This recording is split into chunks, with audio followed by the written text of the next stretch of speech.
ಇನ್ನೊಮ್ಮೆ ಪ್ರಾರಂಭ ಮಾಡ್ಲಾ? ಆನಂದ ದೇವೇ, ಆನಂದ ರೂಪನಾದಂತಹ ಪರಮಾತ್ಮನಲ್ಲಿ ಮತ್ತಿಂ ಅಂತಃಕರಣವನ್ನ ಸಂದಧಾನ ಇಟ್ಟಿರುವಂತಹ ಅಂತಂದ್ರೆ ಭಗವಂತನನ್ನ ನಿರಂತರವಾಗಿ ಮನಸ್ಸಿನಲ್ಲಿ ಯೋಚನೆ ಮಾಡ್ತಾ ಇರುವಂತಹ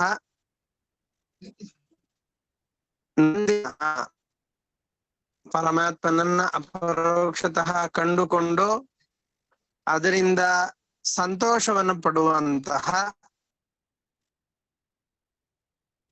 ನಂದಿತೀರ್ಥ ಉರು ಸನ್ನಾಮಿನಃ ಪೂರ್ಣ ಪ್ರಜ್ಞೆಯೆಂದು ಉತ್ತಮವಾದಂತಹ ಹೆಸರುಳ್ಳಂತಹ ನಂದಿತೀರ್ಥ ಉರು ಸನ್ನಾಮಿನಃ. ನಂದಿ ತೀರ್ಥ ಅಂತಂದ್ ಹೇಳಿದ್ರೆ ಪೂರ್ಣ ಪ್ರಜ್ಞರು ಅಂತ ಅರ್ಥ. ಎಂಬ ಹೆಸರುಳ್ಳಂತಹ ವಯಂ ನಾವು ಮಂದಹಾಸಾರುಣಾಪಾಂಗದತ್ತೋನ್ನತಿಂ, ಮಂದಹಾಸ ಮಂದಸ್ಮಿತವಾದ, ಅರುಣ ಕೆಂಪಾದ, ಅಪಾಂಗ ಕಡೆಗಣ್ಣಿನ ನೋಟದಿಂದ, ದತ್ತ ಕೊಡಲ್ಪಟ್ಟ, ಉನ್ನತಿಂ ಅಭ್ಯುದಯವುಳ್ಳ, ಸದಾ ಯಾವಾಗಲೂ, ನಂದಿತ ಅಶೇಷ ದೇವಾದಿ ವೃಂದಂ ನಂದಿತ ಸಂತೋಷಗೊಳಿಸಲ್ಪಟ್ಟ, ಅಶೇಷ ಎಲ್ಲ, ದೇವಾದಿ ದೇವತೆಗಳೇ ಮೊದಲಾಗಿ ಉಳ್ಳವರ, ವೃಂದಂ ಸಮುದಾಯವುಳ್ಳಂತಹ, ದೇವತಾ ಮಂಡಲ ಖಂಡಮಂಡನಂ ವಾಸುದೇವಂ ಪ್ರಣಯಾಮಃ, ದೇವತೆಗಳ ಸಮುದಾಯಕ್ಕೆ ಅಲಂಕಾರ ಪ್ರಾಯನಾದಂತಹ ಪರಮಾತ್ಮನನ್ನ ಸಂತೋಷಗೊಳಿಸೋಣ. ಆನಂದ ದೇವಿ ಇನ್ನೊಮ್ಮೆ ನೋಡೋಣ. ಪದ ಅರ್ಥವನ್ನು ಒಮ್ಮೆ ಹೇಳಿ ಆಮೇಲೆ ಸಾರಾಂಶವನ್ನು ಹೇಳ್ತೇನೆ, ಆಮೇಲೆ ಮತ್ತೆ ಇನ್ನೊಮ್ಮೆ ಶ್ಲೋಕವನ್ನು ಓದಿ ಅರ್ಥವನ್ನು ಹೇಳ್ತೇನೆ. ಸ್ವಲ್ಪ ಬ್ರೇಕ್. ಆನಂದ ದೇವೇ, ಆನಂದ ಸ್ವರೂಪ. ಈಗೂ ಬ್ರೇಕ್ ಆಗ್ತಾ ಇದ್ದಾನ? ನೋಡಿ ಈಗ ಸರಿ ಆಗ್ಬಹುದು. ಆನಂದ ದೇವೇ, ಆನಂದ ರೂಪನಾದಂತಹ ಪರಮಾತ್ಮನಲ್ಲಿ ಮತಿಂ ತಮ್ಮ ನಿಶ್ಚಲವಾದ ಬುದ್ಧಿಯನ್ನ ಇಟ್ಟಿರುವಂತಹ, ಮತಿಯನ್ನ, ಮತಿಂ ಅಂತಂದ್ರೆ ಬುದ್ಧಿಯನ್ನ, ಸಂದಧಾನಾಹ ನಿರಂತರವಾಗಿ ಪರಮಾತ್ಮನನ್ನ ಧ್ಯಾನ ಮಾಡ್ತಾ ಇರುವಂತಹ ಅಂತ ಅರ್ಥ. ಒಟ್ಟಾರೆ ಅದರ ಸಾರಾಂಶ. ನಂದಿನಃ ಸುಖ ಸ್ವರೂಪರಾಗಿದ್ದಾರೆ, ನಿರಂತರವಾಗಿ ಪರಮಾತ್ಮನನ್ನ ಯೋಚನೆ ಮಾಡ್ತಾ ಇದ್ದಾರೆ, ಅದರಿಂದಲೇ ಸಂತೋಷವನ್ನ ಅನುಭವಿಸ್ತಾ ಇದ್ದಾರೆ. ಇಂತಹ ನಂದಿತೀರ್ಥೋರು ಸನ್ನಾಮಿನಃ, ಪೂರ್ಣ ಪ್ರಜ್ಞ ಎಂಬ ಹೆಸರುಳ್ಳಂತಹ, ಉತ್ತಮವಾದ ಹೆಸರುಳ್ಳಂತಹ ನಾನು, ವಯಂ ಅಂತಂದ್ರೆ ನಾವು,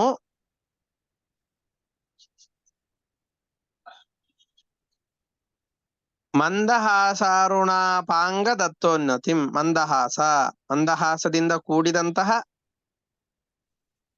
ಅರುಣ ಕೆಂಪಾದಂತಹ, ಅಪಾಂಗ ದತ್ತೋನ್ನತಿಂ ಕುಡಿಗಣ್ಣಿನ ನೋಟದಿಂದ, ದತ್ತ ಕೊಡಲ್ಪುಳ್ಳ,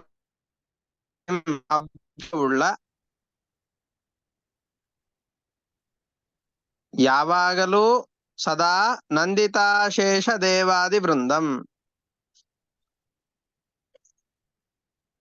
ನಿರಂತರವಾಗಿ ದೇವತೆಗಳ ಸಂತುಷ್ಟರಾದ ದೇವತೆಗಳ ಸಮುದಾಯವನ್ನು ತನ್ನ ಸುತ್ತಲೂ ಧರಿಸಿರುವಂತಹ, ಅಂದ್ರೆ ದೇವತೆಗಳು ಪರಮಾತ್ಮ ಸುತ್ತಲೂ ಇದ್ದು ಪರಮಾತ್ಮನ ನಿರಂತರವಾಗಿ ಸ್ತೋತ್ರ ಮಾಡ್ತಾ ಇದ್ದಾರೆ. ಅಂತಹ ದೇವತೆಗಳ ಸಮುದಾಯವನ್ನ ನಿರಂತರವಾಗಿ ತನ್ನ ಸುತ್ತಲೂ ಹೊಂದಿದಂತಹ ಯಾವ ಪರಮಾತ್ಮನಿದ್ದಾನೋ, ದೇವತೆಗಳ ಸಮುದಾಯಕ್ಕೆ ಅಲಂಕಾರ ಪ್ರಾಯನಾದಂತಹ ಯಾವ ವ್ಯಕ್ತಿ ಇದ್ದಾನೋ, ಅಂತಹ ಪರಮಾತ್ಮನನ್ನ ನಾವು ಮಾಡುವ ಕರ್ಮಗಳಿಂದ ನಾವು ಸಂತೋಷಗೊಳಿಸೋಣ.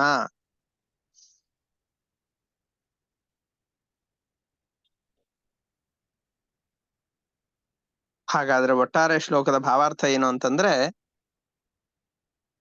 ಪೂರ್ಣ ಪ್ರಜ್ಞರೆಂದು ಹೆಸರುಳ್ಳಂತಹ ನಾವು ಈಗಾಗಲೇ ಪರಮಾತ್ಮನನ್ನ ಅಪರೋಕ್ಷ ಜ್ಞಾನದಿಂದಾಗಿ ಕಂಡಿದ್ದೇವೆ. ನಿರಂತರವಾಗಿ ಪರಮಾತ್ಮನಲ್ಲಿ ಮನಸ್ಸನ್ನು ಇಟ್ಟಿದ್ದೇವೆ. ಇಂತಹ ನಾವು ಪರಮಾತ್ಮನನ್ನ ನಾವು ಮಾಡಿದ ಕರ್ಮಗಳಿಂದ ಸಂತೋಷಗೊಳಿಸ್ತಾ ಇದ್ದೇವೆ. ಎಂತಹ ಪರಮಾತ್ಮನನ್ನ? ಮುಗುಳ್ನಗೆಯನ್ನ ಹೊರಸೂಸುತ್ತಿರುವಂತಹ ಆ ಪರಮಾತ್ಮನಿದ್ದಾನೆ. ಅವನ ಕುಡಿಗಣ್ಣಿನ ನೋಟದಿಂದ ಎಲ್ಲ ಜನರು ಕೂಡ ಉನ್ನತಿಯನ್ನ ಪಡಿತಾ ಇದ್ದಾರೆ. ಪರಮಾತ್ಮನ ಕುಡಿಗಣ್ಣಿನ ನೋಟದ ಅನುಗ್ರಹ ಆಯ್ತು ಅಂತಂದ್ ಹೇಳಿದ್ರೆ ಎಲ್ಲರೂ ಕೂಡ ಅದರಿಂದ ಅನುಗ್ರಹೀತರಾಗ್ತಾ ಇದ್ದಾರೆ. ಎಲ್ಲ ದೇವತೆಗಳ ಸಮುದಾಯ ಅದರಿಂದ ಸಂತೋಷ ಪಡ್ತಾ ಇದೆ. ಅಂತಹ ದೇವತೆಗಳ ಸಮುದಾಯಕ್ಕೆ ಒಡೆಯನಾದಂತಹ, ಇಡೀ ದೇವತೆಗಳ ಸಮುದಾಯಕ್ಕೆ ಅಲಂಕಾರಪ್ರಾಯನಾದಂತಹ ಪರಮಾತ್ಮನನ್ನ ನಾವು ಮಾಡಿದಂತಹ ಕರ್ಮಗಳಿಂದ ಸಂತೋಷ ಪಡಿಸೋಣ.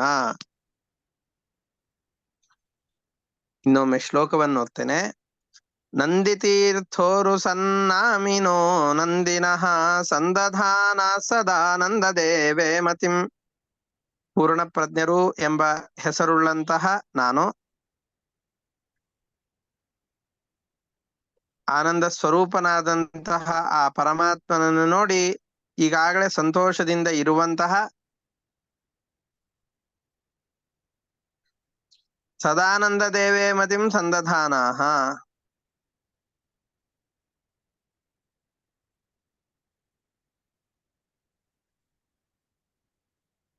ಪರಮಾತ್ಮನಲ್ಲಿ ನಿರಂತರವಾದಂತಹ ಮನಸ್ಸನ್ನ ಇಟ್ಟಿರುವಂತಹ ನಾವು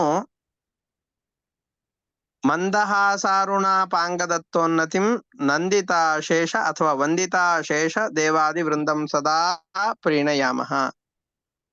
ದೇವತೆಗಳ ಸಮುದಾಯ ನಿರಂತರವಾಗಿ ಪರಮಾತ್ಮನನ್ನ ಸ್ತೋತ್ರ ಮಾಡ್ಲಿಕ್ಕೋಸ್ಕರ ಅಂತ ಸುತ್ತುವರಿದಿದೆ. ಮಂದಹಾಸದಿಂದ ಕೂಡಿಕೊಂಡಿದ್ದಾನೆ ಪರಮಾತ್ಮ. ತನ್ನ ಕುಡಿಗಣ್ಣಿನ ನೋಟದಿಂದ ದೇವತೆಗಳಿಗೆಲ್ಲ ಅಷ್ಟು ದೊಡ್ಡ ದೊಡ್ಡ ಸ್ಥಾನಗಳನ್ನು ಕೊಡ್ತಾ ಇದ್ದಾನೆ. ಅಂತಹ ಪರಮಾತ್ಮನನ್ನ ನಾವು ಮಾಡಿದಂತಹ ಸತ್ಕರ್ಮಗಳಿಂದ ಸಂತೋಷ ಪಡಿಸೋಣ ಅಂತ ಇದರಲ್ಲಿ ಹೇಳ್ತಾ ಇದ್ದಾರೆ. ಅವನು ದೇವತೆಗಳ ಸಮುದಾಯಕ್ಕೆ ಮಂಡನ ಪ್ರಾಯನಾಗಿದ್ದಾನೆ. ಅಂತಹ ಪರಮಾತ್ಮನನ್ನ ನಾವು ಮಾಡುವ ಸತ್ಕರ್ಮಗಳಿಂದ ಸಂತೋಷಗೊಳಿಸೋಣ ಅನ್ನೋದು ಒಟ್ಟಾರೆ ಈ ಶ್ಲೋಕದ ಭಾವಾರ್ಥ. ಇದರಲ್ಲಿ ಯಾವ್ದಾದ್ರು ಪದಗಳಿಗೆ ಅರ್ಥ ಗೊತ್ತಾಗ್ಲಿಲ್ಲ ಅಂತಂದ್ ಹೇಳಿದ್ರೆ ಕೇಳಬಹುದು. ಗೊತ್ತಾಗ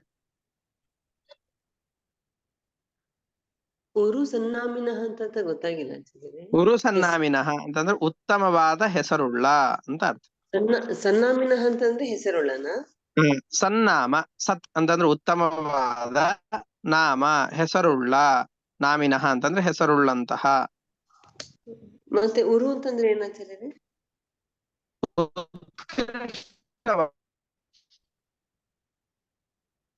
ಅಂತಂದ್ರೆ ಉತ್ಕೃಷ್ಟವಾದ, ನಿರ್ದೋಷ್ಟವಾದ ಹೆಸರುಳ್ಳ ಅಂತ ಅರ್ಥ.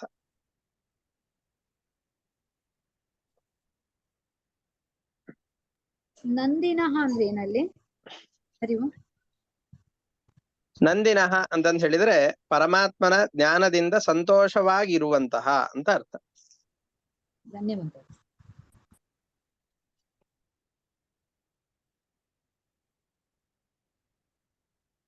ಆಚಾರ್ಯರಲ್ಲಿ ಮಧ್ವಾಚಾರ್ಯರು ಹೇಳ್ತಿದ್ದಾರೆ, ಮತ್ತೆ ಭಕ್ತರು ಹೇಳ್ತಿದ್ದಾರೆ. ಹಾಗೆ ಎರಡು ಬರುತ್ತಾ ಆಚಾರ್ಯರಲ್ಲಿ?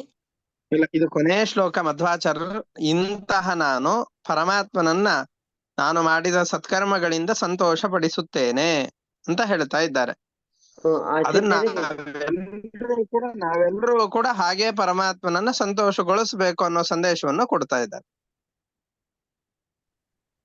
ಹರಿ ಓಂ ಗುರುಗಳೇ, ಅದು ನಂದಿ ತೀರ್ಥ ಅಂತ ಹೆಸರು ಬಂದಿರೋದಕ್ಕೆ ಏನಾರ ಕಾರಣ ಇದೆಯಾ ಮಧ್ವಾಚಾರ್ಯರು? ಅಲ್ಲ, ನಂದಿ ತೀರ್ಥ ಅನ್ನೋದಕ್ಕೆ ಪೂರ್ಣ ಪ್ರಜ್ಞ ಅಂತ ಹೆಸರು, ಅಥವಾ ಆನಂದ ತೀರ್ಥ ಅಂತ ಹೆಸರು. ಆನಂದ ತೀರ್ಥ ಅನ್ನುವಂಥದ್ದು ಅವರಿಗೆ 2 ಸಾರ್ತಿ ಆಶ್ರಮ, ಸನ್ಯಾಸಾಶ್ರಮವನ್ನು ಕೊಡಬೇಕಾದ್ರೆ ಪೂರ್ಣ ಪ್ರಜ್ಞ ಅಂತ ಹೆಸರಿಟ್ಟಿದ್ದಾರೆ. ಆಮೇಲೆ ಇಡೀ ವೇದಾಂತ ಸಾಮ್ರಾಜ್ಯದಲ್ಲಿ ಅವರನ್ನ ಗುರುಗಳು ಮತ್ತೊಮ್ಮೆ ಅಭಿಷೇಕ ಮಾಡಿದರು. 2 ಸಾರ್ತಿ ಅವರಿಗೆ ಸನ್ಯಾಸ, 1 ಸಾರ್ತಿ. ಮೊದಲಿಗೆ ಬರೀ ಸನ್ಯಾಸಿಗಳಾಗೋದು, ಆಮೇಲೆ ಇಡೀ ಪೀಠಕ್ಕೆ ಅಧಿಪತಿಗಳಾಗೋದು. ಪೀಠಾಧಿಪತ್ಯವನ್ನು ಕೊಡುವ ಸಂದರ್ಭದಲ್ಲಿ ಆನಂದ ತೀರ್ಥ ಅಂತ ಅವರಿಗೆ ಅಭಿಷೇಕ ಮಾಡಿ ಅವರಿಗೆ ಹೆಸರನ್ನಿಟ್ಟಿದ್ದಾರೆ. 2 ಹೆಸರುಗಳು, ನಂದಿ ತೀರ್ಥ ಅಂತಂದ್ರೆ ಆನಂದ ತೀರ್ಥರು ಮತ್ತು ಪೂರ್ಣ ಪ್ರಜ್ಞೆ 2 ಹೆಸರುಗಳಾಗಬಹುದು. 2 ಮಧ್ವಾಚಾರ್ಯರ ಹೆಸರುಗಳು. ಆಯ್ತು, ಧನ್ಯವಾದ. ನಮಸ್ಕಾರ. ಆಚಾರ್ಯ ಇನ್ನೊಂದಿಲ್ಲಿ ಉನ್ನತಿಂ ಅಂತಂದ್ರೆ ಅರ್ಥ ಆಗಿಲ್ಲ ಆಚಾರ್ಯ. ದತ್ತೋನ್ನತಿಂ, ಪರಮಾತ್ಮನು ತನ್ನ ಕುಡಿಗಣ್ಣಿನ ನೋಟದಿಂದ ಎಲ್ಲರಿಗೂ ಉನ್ನತಿಯನ್ನು ಕೊಡುತ್ತಾನೆ, ಜೀವನದಲ್ಲಿ ಅವರು ಉತ್ತಮ ಸ್ಥಾನಕ್ಕೆ ಏರುವ ಹಾಗೆ ಮಾಡ್ತಾನೆ ಅಂತ ಅರ್ಥ. ಹಾ ಹಾ ಸರಿ, ಧನ್ಯವಾದಗಳು.